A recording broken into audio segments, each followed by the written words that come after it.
It's my shit right here. Say what, that's my shit right here. Welcome back to another episode of Road to William. Thank y'all for the new people joined us on this journey on the road to William. We about to get it started. Today's video, we're going to be talking a little bit about the queer community, the church, the religion, specifically Black church. What sparked this conversation was a reminder for me to, it was a reminder to me of what I want in my life, what I don't, who I want in my life, who I don't.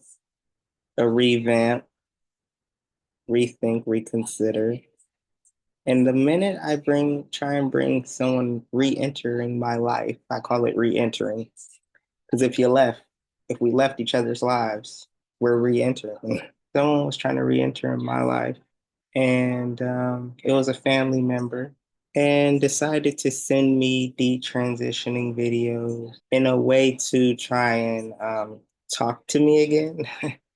Like, hey, cuz, just listen to this.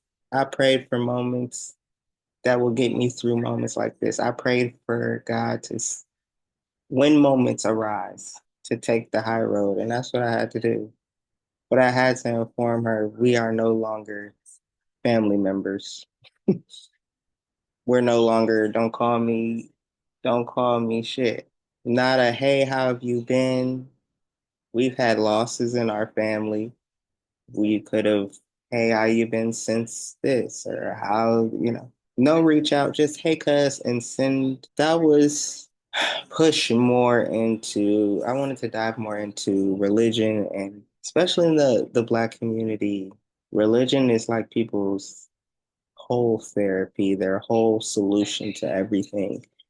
And doing the work is to judge. Through it all, I'm going to keep it pushing. You have to keep it pushing. People send things to stop you. I look at it as two ways. You can look at it like negative energy, bad vibes. You can call it the devil, whatever you want to call it. It could be it could be bad vibes coming around. But then you can also look at it as, if you're into religion a little bit specific, you could look at it as a test. So I'm like, I could look at this situation as something negative that I can take from it, because I felt all the feels. I'm still human. It's still a family member who I still adored, still loved and cared about. But sometimes you do have to reassess the people in your life, the things in your life that you no longer want to have. I don't want to have people coming in my life knowing that I'm not going to change for your own benefit, for your own comfort, for your own belief. I don't want that around me. I'm building my own family. The family I'm building don't bring that to the table. Yes, we're going to get to it, y'all. That was just my little rant, my little get it off my chest type of vibe. But let's get into the video. Even though I lost, I guess I wouldn't even say lost, because we have already ain't talked. So, but a much needed revamp in my life. Sometimes it's like I'm hanging on just to hang on, because we're what, supposed family that no longer stands. But yeah, let's get into the video.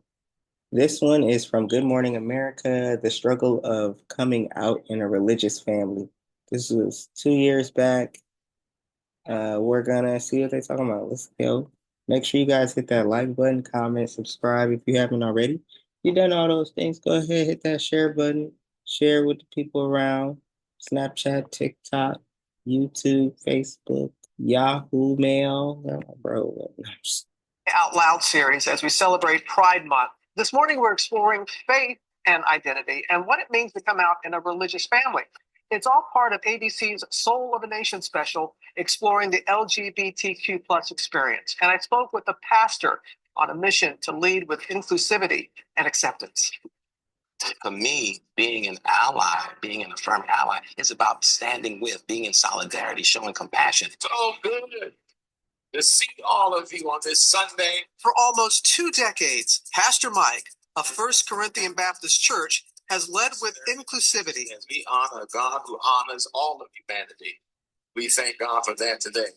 Everyone is welcome through those Absolutely. doors. LGBTQ plus community as well. It's not that way with other churches. Why? Unfortunately, many people have used Christianity as, in many ways, as a cover, but also maybe even as a conduit for their hate. That unconditional love, affirming its LGBTQIA plus members, especially on the church's annual Pride Sunday. It says that we love beyond the limits of our prejudices, whether through how we were raised or how we were socially influenced, because that's what love means, in my belief. I felt an immediate warmth and love, and I saw people that looked like me, that dressed like me. Before FCBC, I thought I could not have a relationship with Christ. Being gay in a religious family can be challenging, a journey relatable for many. I know how it was in my family, very religious. And I'm lucky. My family embraced me and told me God loves you because of who he is, not of anything you do or don't do. Yeah. But there's so many that will go, Pastor Mike, the Bible. It's not the first time I've heard that when people refer to their or use scripture to justify their prejudice. People in Jesus's day who were socially marginalized, socially outcast, found a space and a place in his presence. He engaged, he formed community. Love your neighbor as yourself. Longtime member Ruthie and her trans daughter Glory joining to discuss their own experience. Glory's first time back in the sanctuary since 2010. Tell me about your spiritual journey, Glory. The year that I came out was the same year that I stopped going to church. And that's a fraught relationship. At the same time, I definitely feel like I've gotten closer to God through being first gay, then trans, then gay and trans. Now Ruthie's sharing her biggest lessons for other parents of faith. Don't despise the packaging. Just because it's not packaged the way in which you feel it should be does not mean it's not a blessing. This young lady right here is one of the best things that ever happened to me. Person's sexuality does not make them no less of a person. And secondly, love your child. That is who God gave you and entrusts you with. And it's up to you to honor that gift that God has given you. Why are you crying right now? They're like happy. I'm happy tears. Parental relationship is necessary. And without that, you're kind of like cast adrift. And I'm like deeply grateful that I've like had that anchor. That's a parent's love, and that's what it should be. Down in Nashville, Christian singer Nicole Serrano, raised as a preacher's daughter, is still on her road to self-acceptance. I am a gay woman. I've learned to embrace myself and learn to accept all the things that I worked so hard and so long to change. Nicole debuting her new music video, Nice to Meet You, a medley, embracing what she says has always been inside. I had really great friends, a great support system, and I started to realize, like, okay, I am gay and I'm a Christian, and those two things can happen at the same time. Nearly half of LGBTQIA plus adults in the U.S. are religious. One of Pastor Mike's biggest concerns, those walking away from places of worship due to lack of acceptance. There's so many people who have been damaged and wounded by church, who have been hurt by church. So there's nothing wrong with unlearning and relearning, especially when it's in the name of love and healing and wholeness and hope. Who wants to show up in the world in a way where you live, love, and serve. Thank you. Thank you. Thank everyone who took. That's what it should be about. That's what it's all about. The churches that are holding a truly safe space for people to come be who they are and listen to inspiration, to uplift them. You know, look at it like a gym. You go there to work out your spirit, your mind, to keep you going. And you shouldn't feel judged in that little bit of time. You should be getting inspired. You should be getting help. You should be getting encouragement. This is a longer video. Hold on, let me see. There's one more video. Okay, we're gonna go to this article, humanrightscampaign.org. Go check them out. Well, this is an article called Religion and Coming Out Issues for African Americans. The church has traditionally informed, influenced, and guided the day to day lives of many African Americans. The church has traditionally informed, influenced, and guided lives. Okay. The Black church is not just a place of spirituality and enlightenment, but a place of empowerment for African Americans, says David Neal, founder of Black Lavender Resources, a consulting firm specializing in diversity within the LGBTQ community. The bishop says spirituality is almost impossible to people with a different sexual orientation or gender identity. The Black church, the oldest institution and pillar of the Black community, has historically dictated the community's stance on homosexuality. Either you don't talk about it or you condemn it, says journalist and blogger. It is daunting to come out only to face the fear and misunderstanding of society in general. But many LGBTQ plus African Americans must face the same ignorance within the very institution. Some gay affirming churches, such as United Fellowship of Metropolitan Community Churches, are ethnically and racially inclusive. Over the past few decades, new churches also have been established specifically to welcome and affirm LGBTQ plus people of color, such as the Unity Fellowship Church movement, which was founded in 1985 by Reverend Carl Bean and other gay and lesbian African Americans. LGBTQ people raised Christian report more minority stressors, similar health to those who were not.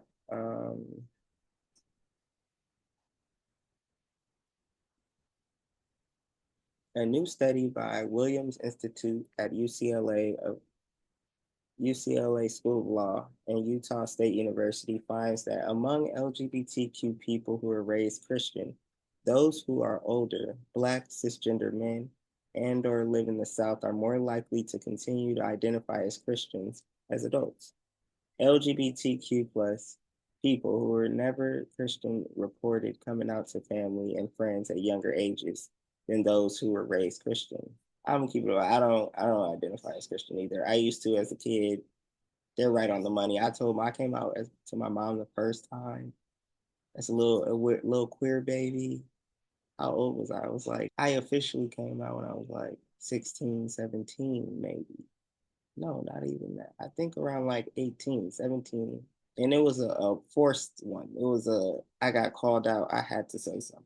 Other than that, I don't know how long, even after that, I would have said anything officially to it. But I believe all parents know. I believe my mom knew way before that, before I even told her. So, but no, I still believe in God because how I was raised, and because I wasn't raised in like complete bullshit of religion, I saw the true things that religion can do, and I've seen it multiple times close to me, whatnot.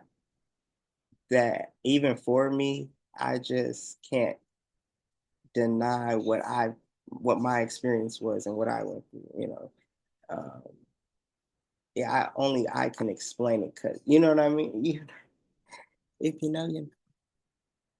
I can't not acknowledge that God exists, higher power than us exists. I think for me, like I said too, like because not just how I was raised, but because what I went through it. I mean, a lot of people will say they went to church and they probably was really just sitting there. But I was like really active in it. And I really did want to build a relationship with God. I wanted to understand through this religion how you can connect to God. Like I really was serious about it, but because I wanted that connection. But I can see how other people would be like the BS gets in the way. And I'm not going to deny there was never drama. There's definitely drama. I've definitely seen drama even since a kid. There are ups and downs. But when you take that BS out of it, but we're going to watch some of this video. Let me know if you've seen this video before. It was 2 years ago, but it's called Black Millennials Shifting Views on Faith and Spirituality. This is episode 2. Check them out. Let's get it. So let's jump into this hot conversation. Y'all ready for it? All right. I know that's what y'all came for this evening. So my first question, I really want to start with Dr. Muhammad in posing this questioning and really opening up to the panelists. What is the current state of millennial participation in organized faith traditions? And what does it mean? There has been a lot of talk about millennials disengaging with faith. Sociologists have weighed in on it. Pew's weighed in on it. Do you see this as something that is real or imaginary? And based on your own experiences and based on data. So I want to start with you, Dr. Muhammad. Is this an issue that millennials are indeed disengaging with faith traditions? Well, it certainly is the case that we see millennials disengaging in a lot of ways. One way you can look at this is by comparing African-American millennials to their elders, to older Blacks, older African-Americans. And what we see is that by a whole range of measures, African-American millennials are less religious than their elders. Now, it's worth noting, though, while that's true, it's also true that they're more religious than their non-Black peers.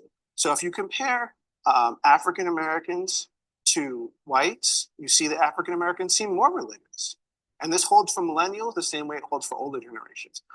If we can get slide, can you look at some of the graphics? If we can go to that first slide, and this pattern holds for a variety of measures. You can look at how important they say religion is in their life. You can look at whether they are affiliated with a religious tradition. You can look at whether they attend religious services. By all these measures, you see that African American millennials are at this intersection, at this crossroads, where they're more religious than their peers, but less religious than their elders. And why do you think that is? There have been a lot of reasons that have been given for that. One that was given for years and years was that people would say, oh, well, but it's just because they're young. Oh, when they get older, they'll become more religious as well. And that the data shows is just not true. If we go to the next slide, what you see is that over time, millennials have become less religious. So we first started hearing this back in 2006, 2007, when millennials, by and large, were in their teens, in their 20s, and once they get older, once they have families, they'll come to church. They'll come to, and that's not what we see. We see as millennials, as they've gotten older, have gotten further from religion, have gotten less affiliated over time. So we see this pattern, and we see this pattern across the board, and we see a pattern of not only are they less religious, but that they're becoming less religious. So in that data, when we're talking about millennials are disengaging and becoming less religious, what's happening with the rise of that unaffiliated number, right? And that unaffiliated demographic? So this is one thing that I think a number of folks on the panel have a lot to jump in on. So I'll just make one last point, which is that the unaffiliated number is absolutely rising. Compared to older generations and over time among millennials. But this disaffiliation with organized religion is not a distancing from God. What we don't see is people in droves becoming atheists. We see more of that, but most are just, when you ask what their religion, say, I'm nothing in particular. I'm not, I have concerns about the organizations, I have concerns about the institutions, I don't need those institutions. But I still believe, and I feel like I can believe without belonging to an institution. That's what we see even more. We also do see some more people who are completely atheists, reject any affiliation with religion or with God, and have a very different set of beliefs. But more so than that, we see people who retain belief but want a distance from the organization. So I really want to open this up to the group. As it is, right, we have this data that's saying we are, as a millennial, right, that we are disengaging with faith traditions and organized religion. And Bashir has really given us this data to kind of ground that in some ways we are beginning to disassociate. I want to know and really open it up to the panel. What are the factors, do you believe, that are contributing to millennials leaving organized religion? One thing you can say is that for some, there's a lack of trust with the institutions. And so for some, they don't see enough transparency. In some spaces, they don't feel that the conversations that they're looking to have are being presented there. So you're still having like some of the same baseline conversations, or there's no real level of depth of, let's talk sexuality, for instance. Okay, some places say, well, being gay is a sin. Well, why? and nobody can really get past the why other than point out a scripture. And then when people start asking more questions, that people get stumped, and then they'll just fall back on, well, the Bible says this, and end the conversation.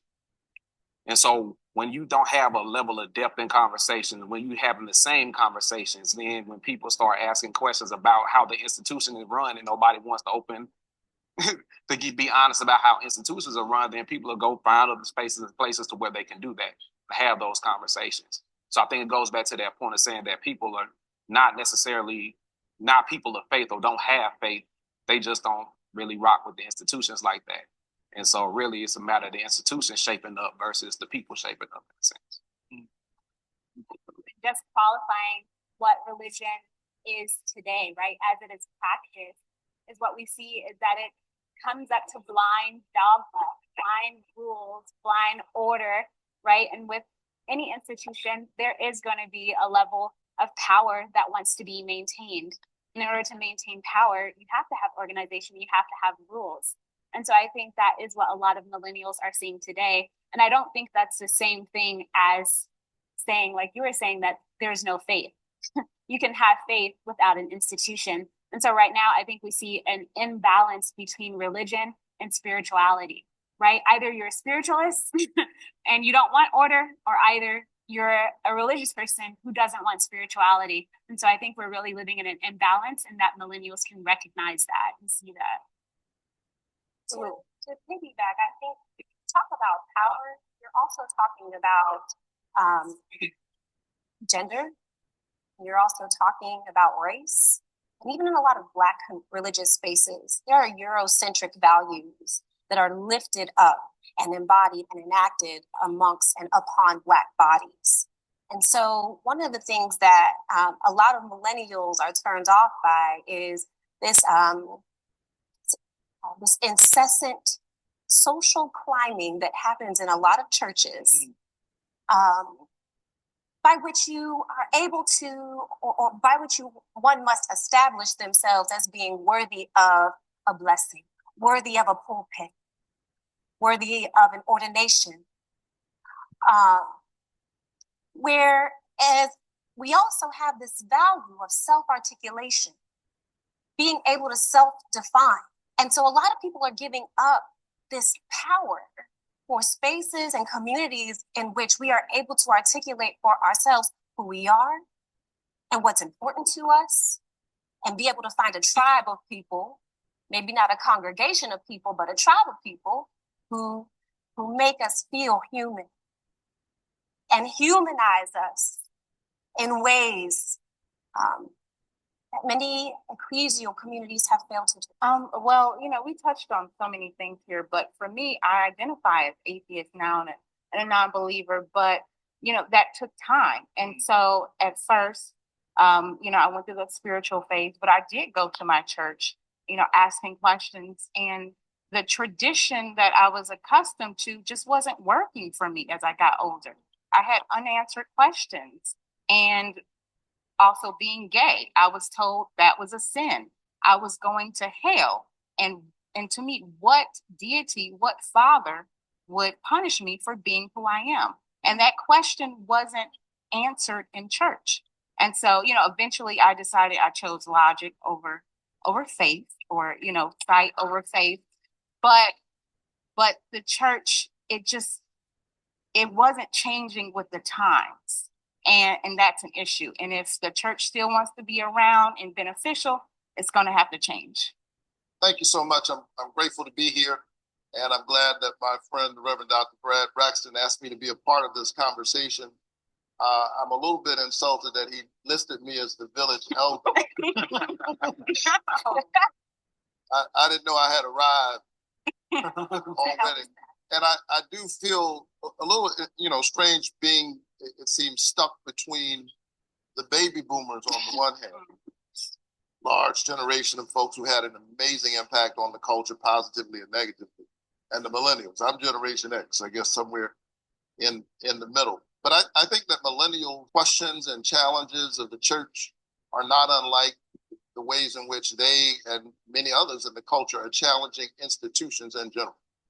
So I think it's important for us to acknowledge that it's not just the church that institutions themselves are being radically challenged and questioned in all kinds of ways, that there's a deep kind of hermeneutics of suspicion that gets applied to government, that gets applied to a whole range of institutions.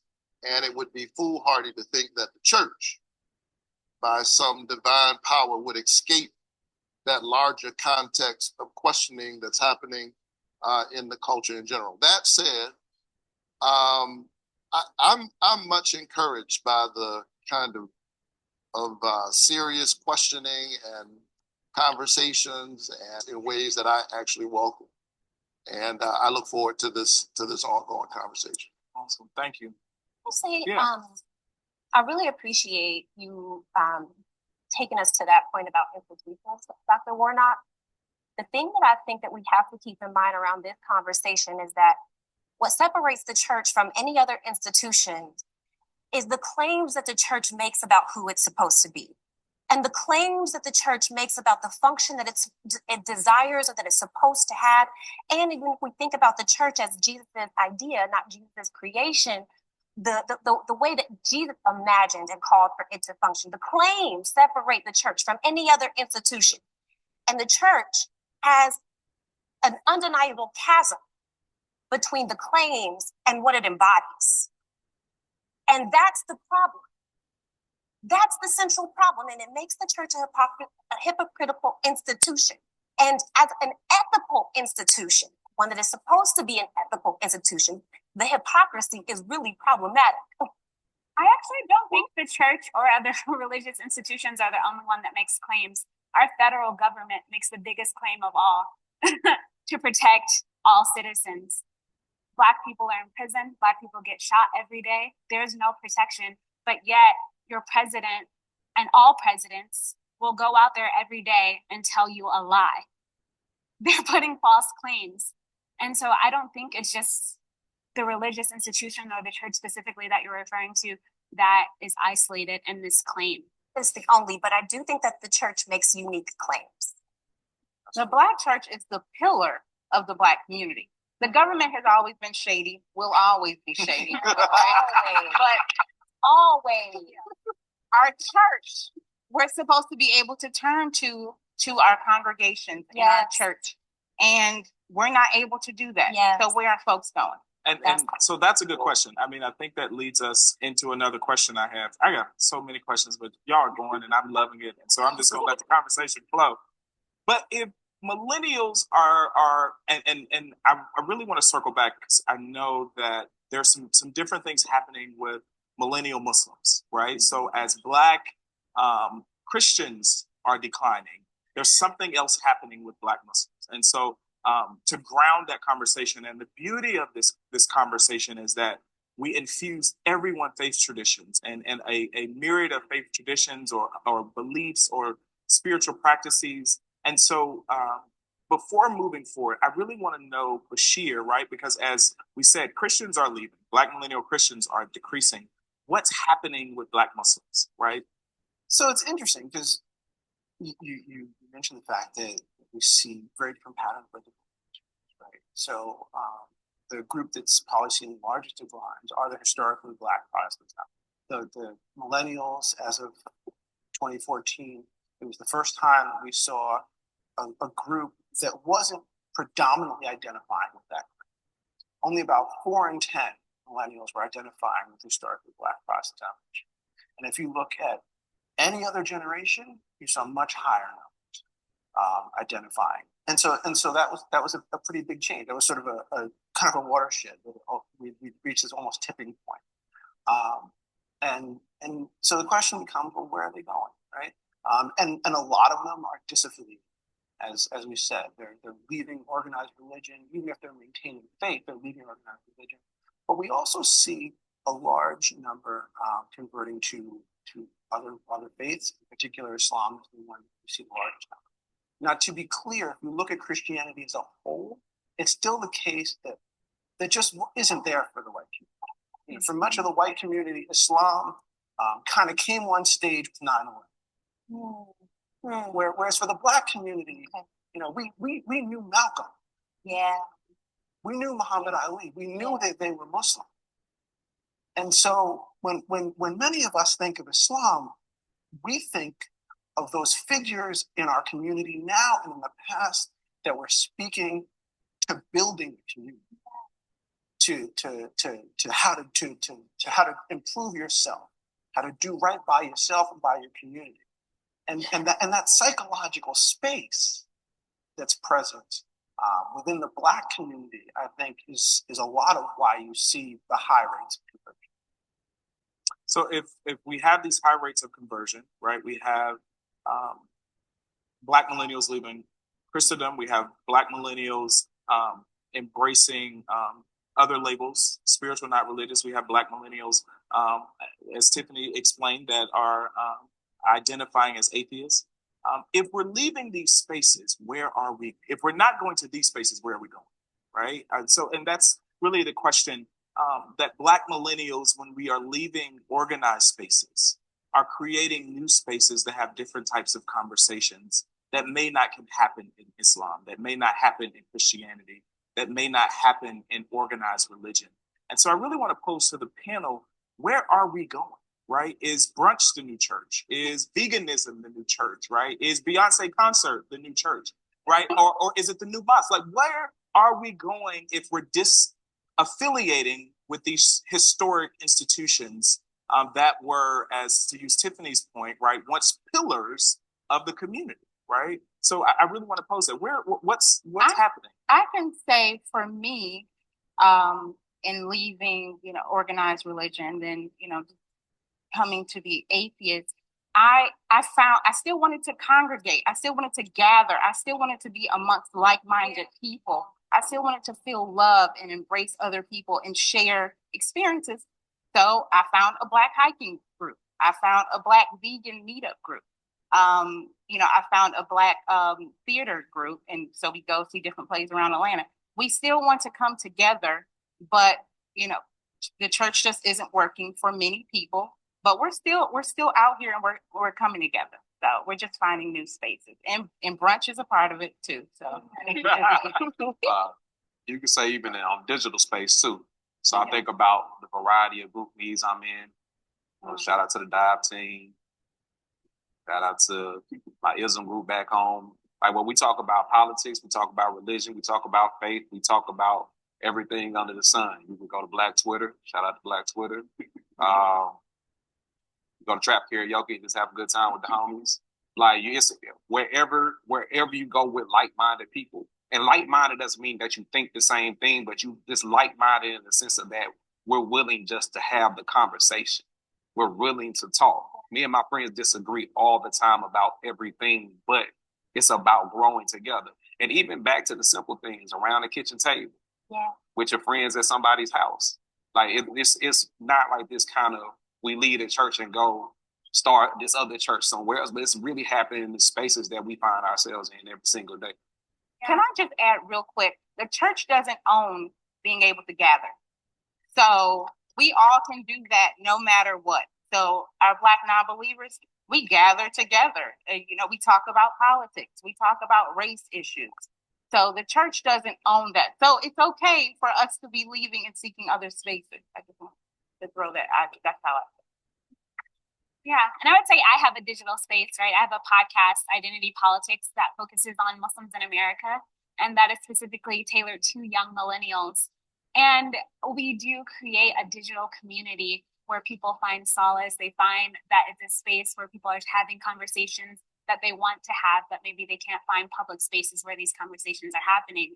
At the same time, on the podcast, my co-host and I always tell people, hey, we are not religious scholars. Like, that's not what this space is for, because I think also what you'll see among millennials is an incredible high level of ignorance. And as a millennial, I can say that, where you'll see a lot of millennials on Twitter saying things they know nothing about. And people will claim to be experts on things that they have no knowledge of. And I think that's a really dangerous thing, especially if you are leaving religious institutions like a church or a mosque, and then you're going into another space that's filled with ignorance, right? So you're still holding these questions that now you have another group of people answering for you that have no knowledge. And so as a responsible person of a platform where I know people look to me like that, I have guests on my show who are experts in different areas of religious knowledge. And this is where we guide people to. So I'm never guiding people to myself, because that's not what I do. But I do create a space where people can find the answers to their questions. And so I think millennials can be just as irresponsible as the previous generation that we're claiming. So I just wanted to put that out there. I also think for as many ignorant millennials, there's about 20,000 other intelligent ones. And thinking millennials. And so like I might be biased, but we might not go to church, but we come to chapel, right?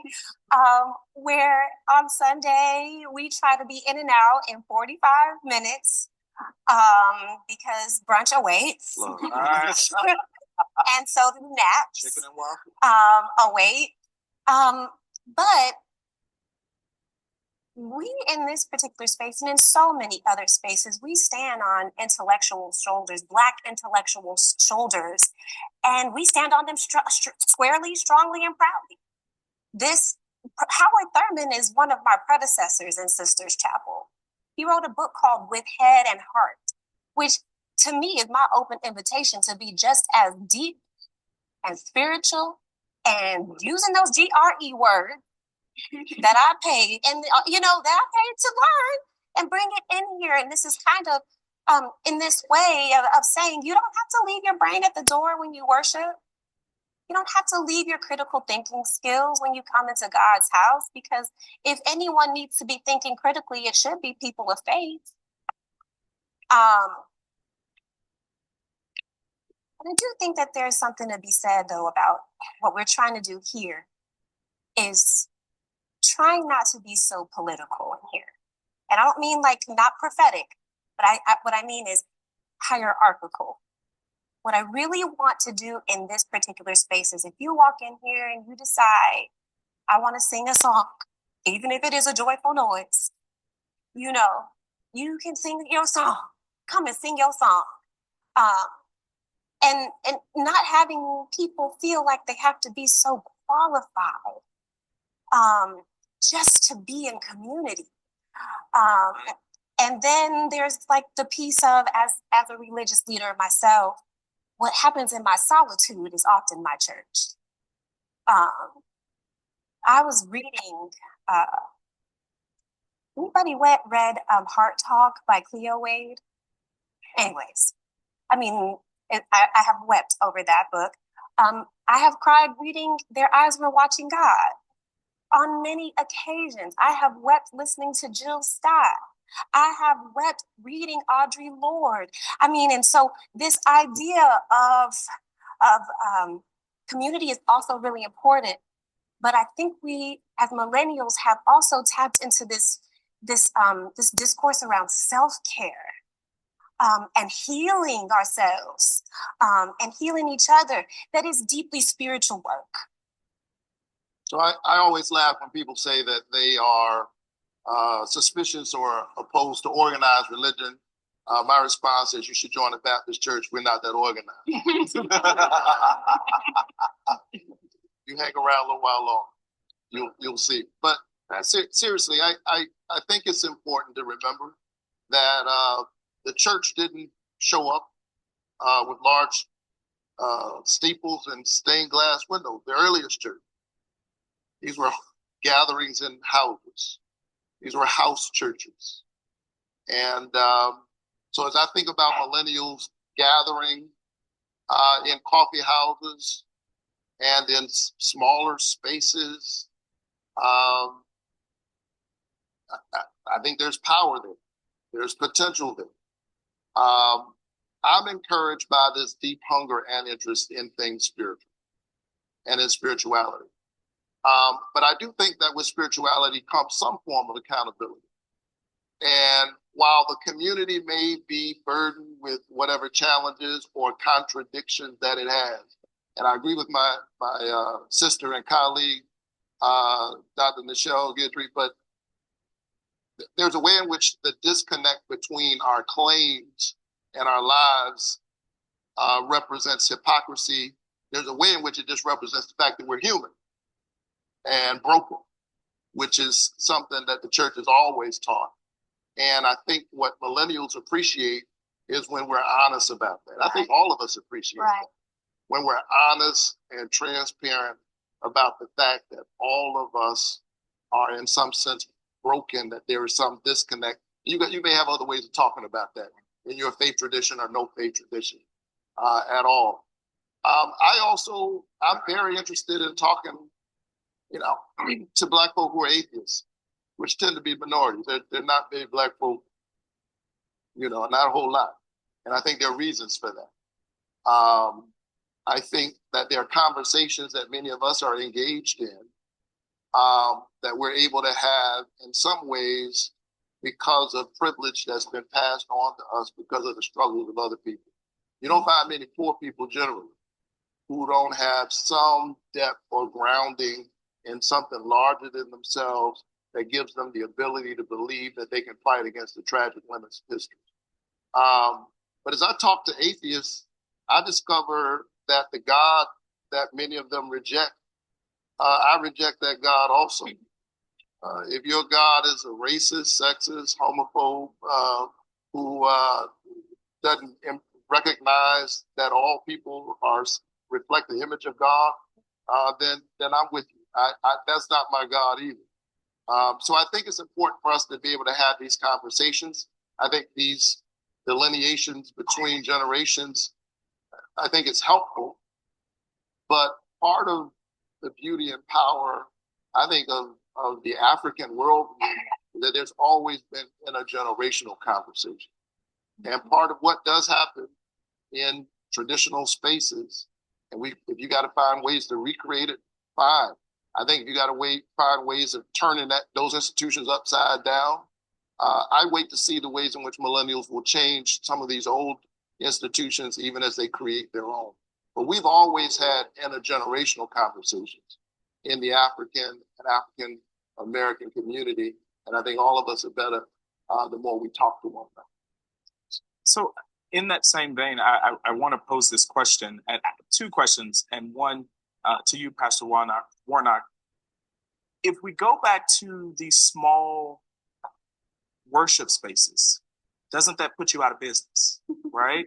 And not just you specifically, but our religious institutions, right? If we go back to brunch or these small gatherings of people, doesn't it threaten the institution and its existence towards the future? I think institutions die when they get caught up with the obsession of self-preservation. Mm-hmm. I think that's the definition of death. I preach tomorrow morning, not today, but if you seek to save your life, you will lose it. But if you give your life over to something, Jesus had some good stuff. You should try. If you give your life over to something larger than yourself, whether you are a person or an institution, you'll discover your life. The church became more than just a church during the heady days of the civil rights movement. And we can do that again. It won't look like that, and it doesn't need to look like that. But, part of what has created the millennial generation, Black millennials, is that we are seeing the first generation of African-American adults who are the products of America's awful system called the New Jim Crow. Good. These are the children of communities that have been decimated by the last 3 decades of a carceral state unlike anything ever witnessed in our history. And whether your father was warehoused or not, 2.5 million Americans in prison, 50% of them are largely nonviolent drug-related offenses. Whether your parents were warehoused or not, our communities have been impacted by that. And I think it's created a theological problem and a question. Where was God? Right. Where was the church? Yeah. While all of this was happening? And where is our voice in the midst of this? And I think that millennials and people who are concerned about this, that are focused on it, are waiting to hear the voice of not only the church, but the mosque, the temple, all of our institutions speaking to these issues that actually matter. And when we give our lives over to that, we'll find our purpose, our meaning, and our place in a new moment. I want to jump in right there. That self-preservation moment hit me because I think that's why, like, I don't even think. I know that's why a lot of churches want to engage millennials now because they're trying to survive now. So when you think about my parents' generation who are now getting on fixed income, they don't have as much money as they had before. So they don't give as much as they give before. Now that 10% is dropped. So now you have millennials who are coming of age, many of us starting families and now starting young families. You're getting into your job and now we're the ones that have the income now. And so we want to reach millennials now because you have the young families now. We also have student loan debt. You got a lot of it. You got a lot. I have 100,000 myself. I keep it all the way 100. A lot of Sally Mae gets my 2%. Right. And so when I think about, so when you couple that also with knowing about the sociological things that are happening now, when you talk about mass incarceration, all these other things, now the question becomes, do you genuinely care about these things as an institution, or is it now the popular thing to talk about? Because I know if I say this, millennials will hear that and they'll come in because they think I'm about justice. Mm-hmm. But when the wave hits the shore and crashes out, when mass incarceration is not the new topic, but now we go to the next thing and we forget about the people that are in prison. Mental health is a new conversation now. When the mental health wave dies down, what's the next conversation? Mm-hmm. And so the real question now becomes, with our institutions, is this really you? Mm-hmm. When we talk about that poor Palestinian, but we have these huge churches that have huge mortgages that have to be paid. And if they're not paid, they get closed. And when they get closed, developers are going to eat that land up. Hmm. And everybody's out of commission at that point. So now there are layers to this. What Meek said, that there are levels. There are levels. And so now it's really about, back to this now thing about transparent, like, who are you? Like, really to the heart of it, who are you? Do you really believe in that Palestinian Jew who was poor? He was not rich. He ain't have no home. Foxes have holes, birds have nests, but the Son of Man has nowhere to lay his head. And so that's I don't hear that gospel preached often because that don't get people to come in the doors. People want a blessing because they broke. They sow the seed because they looking for something to return because they broke. And so we got to ask the gospel, what gospel are we really preaching? Because the thing about it, millennials getting old, and when we're done with millennials, we're going to talk about Generation Z. When Generation it's all in waves. And so now it goes back to the real question, who are you? And when you're able to answer that and stick to your laws and stick to who you are, no matter if a bunch of people come in the door, nobody's coming in the door. If you can stay true to who you are, God will bless that. Yes. That's interesting because I feel like that question can also be flipped back on the Christian. All right, y'all. If you want to watch the full video, just check out NMAAHC. Teddy Reeves got a Teddy dope panel, dope discussions. Yeah, go check out their video. I guess their podcast is God Talk. This is Atlanta-based Black millennials shifting views on faith and spirituality. Great conversation. So y'all let me know in the comments how you felt about this video. I really think it's important to always have different things for people to go to, different spaces. And like they were saying on the panel, sometimes you just have to create your own. That's how you get started, because there's always going to be a group of people who want similar things. There's not this whole like world of where no one can get along, no one believes in helping each other, blah, blah, blah. Your circle, find your community, build your community. And it starts with you, write out what you want, get a journal. Got my journal here, write it out, But I definitely want to leave y'all here with some good words. Go make sure you take care of yourself, drink your water, go on that walk, go on that hike, go to that new church you wanted to go to that new store you wanted to go to, but make sure you're doing stuff that you want to do. Add it in your time. I know people can get busy, stressed, don't want to do nothing, but make sure you're doing something for you. Make sure you always have that on your to-do list every day to make sure you took care of you and what you wanted to do, no matter what it is. I hope this video helps spark another conversation. We're going to keep doing videos, daily drop. My cousin Ashley just dropped a video today about the WNBA. Go check them out. They're out there doing damage. But yeah, make sure you hit that like, comment, subscribe button. Leave in the comments some love, some words of wisdom, something to inspire the next when they see it. I see y'all in the comments and shorts. Come on over to the comments over in the main video, main channel. Once again, thank y'all for tuning in. Yes, my shit right here. So I just my shit right here.